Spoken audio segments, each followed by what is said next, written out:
All right. Welcome back to Simply Trade Tips with Hammer and Heels, better known as Renee Chiuchiarelli and Julie Parks. How you doing, Jules? I'm good. How are you Good. doing, Renee? Doing well today. As always, Julie and I will leave you with an FIO, figure it out. We're keeping them tight, the episodes. We might get a little long here and there, but we try to keep them really quick bits of awesome information for you guys. So anyway, what are we talking about? We're on series 7, Julie. I know it's What are been we seven talking amazing about? series. Okay, so you think that we 7? could run out of things to talk about, but we don't. And I think we should talk about how do you shift your team from being tactical to a more strategic kind of mature organization. So I think this series will kind of cover that piece. And I think here, what we probably want to spend some time on is defining like what is tactical work and what is strategic work. What do you think? Yeah, I agree. Perfect. So here, Um, trade teams are buried in transactions and firefighting and data cleanup. Companies expect trade to contribute to cost control and resilience and risk mitigation. And the core question that we all ask is, are we processing trade or are we leading it? Right? So, yes. So I think this is going to go really well with our series 6 too, Julie's the org structures. But anyway, just so you guys know, you might want to step back to 6 and take a listen there. But why tactical work is necessary, as we know, but as Julie mentioned, it's reactive. Some examples of tactical work. So we're going to give you some specific examples. Entry processing, data corrections. Actually, there'll be a lot of data corrections coming soon, huh? In our entries.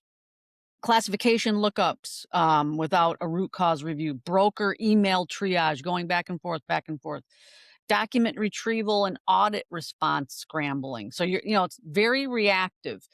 Manual screening and rework, fixing after release. So you're just kind of, like we said, very reactive mode. Some of the characteristics are transaction focused, as you can see based on what we just talked about, time sensitive and repetitive, often manual and reactive in firefighting.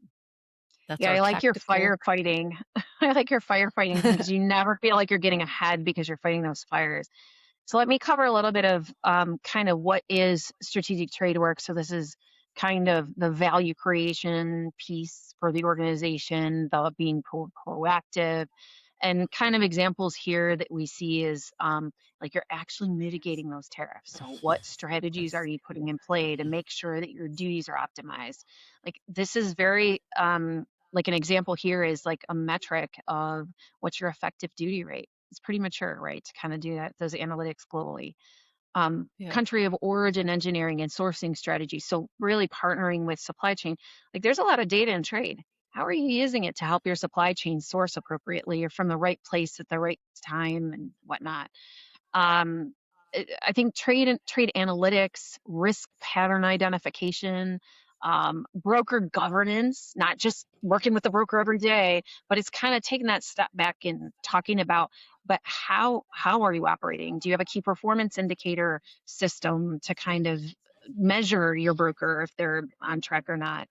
What about automation and control design? So you're not just automating for the sake of a transaction, you're building in automated controls to, hit those tripwires. So the characteristics that we want to see here is that you're preventative, you're forward looking, you're looking at data to make decisions, not feelings and prayers. Although I will say trade professionals are very in intuition. We've learned by intuition, and we're not wrong really in a lot of cases. Cross-functional influence. So this is about partnering with other functions to get to where you want to go, like we talked about, Renee, in the last episode. And I think it's about real financial and operational impacts. Yeah, I agree. In today's environment, tactical and strategic are just the environment is demanding we do both. I remember you could like if you were stuck in tactical, and we're going to talk about that. Maybe it wouldn't be terrible. You're getting stuff done. You're moving a little bit. But today it's like you have to be strategic. So, because I went into management early in my career and I had not done a lot of tactical work. So in the last 25 years, let's say. So now I'm like, "Oh my gosh, I gotta get back in the weeds. I've gotta know how these what report in ACE, ES003. I gotta know how to, build the reports where I used to have people help me." So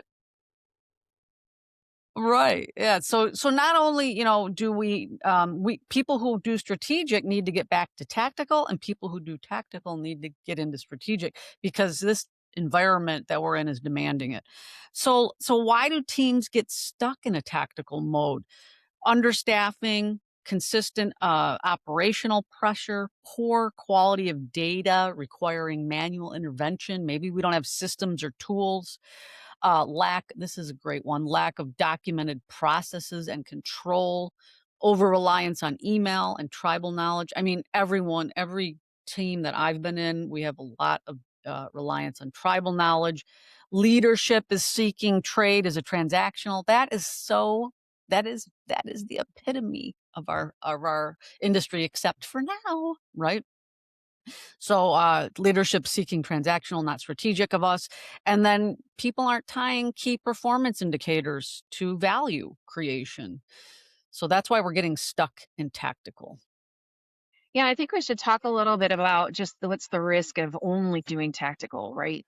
If you're really focused on tactical, you're going to have repeated errors. You're going to then expose yourself to audit. And then they're not just going to find the one thing, they're going to go back and find the same thing recurring throughout your process. We'll also talk about missed duty savings and optimization opportunities. Like it's just missed if you can't focus on it because you can't roll your chair back and check the data to see what it's trying to tell you. um, also think that if you're always in tactical mode, in a lot of cases, you can't support regulatory change at the pace of regulatory change, which has been crazy in the last kind of, well, I guess 2 years at this point. You can't keep up. You don't have the staff to kind of do analytics to understand business impact before a regulatory change goes in. You're reactive. We think also, burnout is really high here.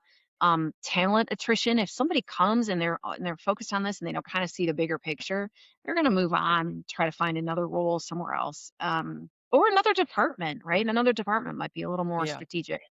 um, Also think too, that here what you'll find is because you're coded is doing the work, you're operational, that you're actually excluded from that strategic planning cycle that your company has.